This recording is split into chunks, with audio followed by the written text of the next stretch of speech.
Hello, everyone. Today we're going to read from a book called Montana Skies. This story is called Groundhog Day. You can find this book online at Project Gutenberg. The snow fell heavily across the open fields, coating the world in a blanket of white silence. The small town of Willow Creek sat tucked away at the base of the Montana mountains, where winters were long and storms were merciless. On the edge of town stood an abandoned barn, weathered by years of wind and snow, its roof sagging slightly under the weight of another brutal season. Inside, time seemed to have frozen decades ago, with hay scattered across the floor and rusted farming tools left to gather dust.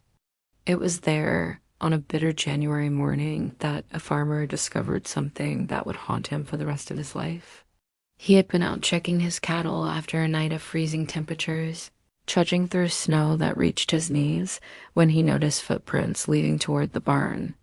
Curious and a little uneasy, he followed them, pushing the heavy door open with a groan. What he found made him stumble backward. Lying against the far wall, covered in a thin layer of snow that had drifted in through the cracks, was a young woman. Her hands clutched a delicate bundle of white lace and satin, and though her body was stiff from the cold, her expression was strangely peaceful. The bundle she held was unmistakable, a wedding dress, still carefully folded, though dust and frost had dulled its once bright fabric. News spread quickly through Willow Creek. The sheriff arrived, along with townsfolk who whispered in shock and sorrow. Who was she? Where had she come from? And why had she carried a wedding dress into the storm, only to die alone in the dark barn?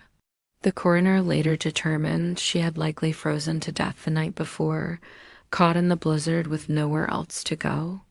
But the townspeople needed more than facts, they needed a story. And as they searched for her identity, the truth slowly unraveled like a forgotten tale hidden beneath layers of snow. Her name was Clara Whitmore. She had been 27 years old, originally from a small town 200 miles away. Records revealed she had once been engaged, years earlier, to a man named Daniel Hayes, a rancher from Willow Creek. The two had met when Daniel traveled east to sell cattle, and according to those who knew them, they had fallen in love quickly and deeply. Clara was known for her quiet grace, her soft voice, and her habit of sketching dresses in the margins of her notebooks. She had dreamed of opening a bridal shop someday, sewing gowns that would carry the hopes of other young women like her. But dreams, like winter roads, often take unexpected turns. Clara's engagement had ended in heartbreak. Daniel had never returned for her. Some said he grew ill, others whispered he had been killed in a ranch accident. But the truth was darker. He had written to Clara, asking her to wait, promising that once his ranch was steady, he would send for her. And she had waited 1 year, then 2, then 5. Letters grew fewer and finally stopped. No one knew why Clara had appeared in Willow Creek all those years later, walking into a town that held the ghost of her lost love. But in her belongings, tucked inside a worn suitcase, a letter was found. The paper had yellowed with age, and the ink was faded, but the words still spoke clearly of a promise unkept. My dearest Clara, I will come for you. I swear it. Hold on to the dress, for I want you to wear it when I see you again. Yours always, Daniel. The townspeople pieced together the tragedy. Clara had held onto that dress for nearly a decade, waiting for the day Daniel would return. When hope finally ran out, she had set out to find him. But by then, Daniel Hayes had been dead for almost 6 years, buried on the outskirts of Willow Creek after a riding accident. Clara never knew. She arrived with her suitcase, carrying her most precious possession, the dress she was meant to wear on the happiest day of her life. Instead, she wandered into the snowstorm, lost and alone, until the cold claimed her. For weeks, the image of Clara haunted Willow Creek, the sight of her still holding the dress, even in death, was something no one could forget.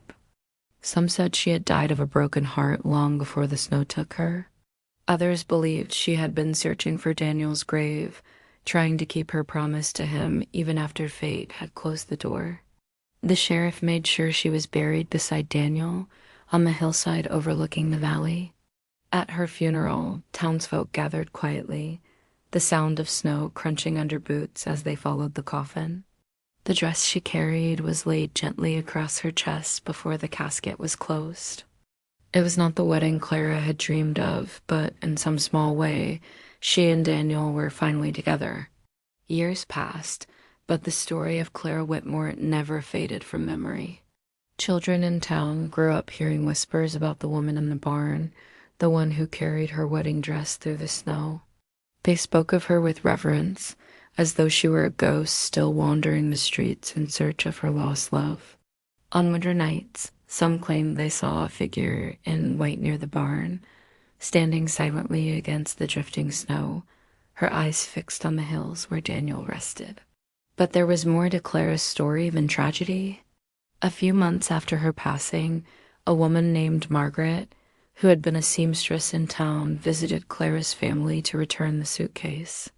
Inside, along with the dress, she found dozens of sketches Clara had made over the years.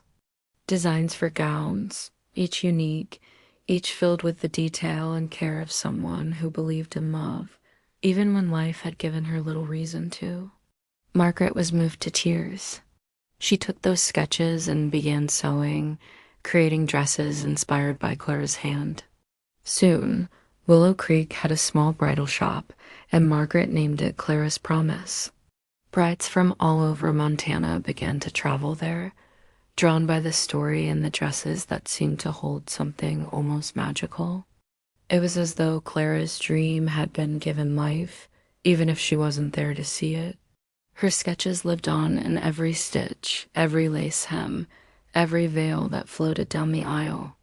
And so, Clara's spirit wove itself into the town not as a ghost of sorrow, but as a quiet guardian of love.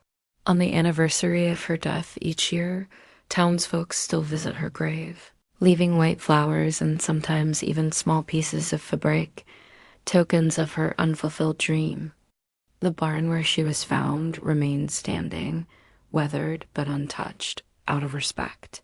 No one dares tear it down. Instead, it has become a place of reflection.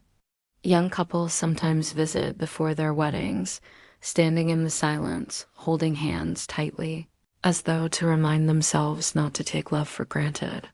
There is something hauntingly beautiful about Clara's story. Perhaps it is the way she held on to hope long after most would have let go. Perhaps it is the way her final moments, though frozen and silent, carried the weight of a lifetime of love. Or perhaps it is because, in some way, she reminds us all that love, no matter how lost, has a way of enduring frozen in time, yet never fully gone. Even today, when the snow falls heavily in Willow Creek, old-timers say you can still see her footprints leading toward the barn. And if you stand very still, listening to the wind whistle through the cracks, you might hear the faint rustle of satin as though someone is still holding on to a dress, waiting for a promise to be kept. Because love, no matter how lost, has a way of enduring frozen in time, yet never fully gone.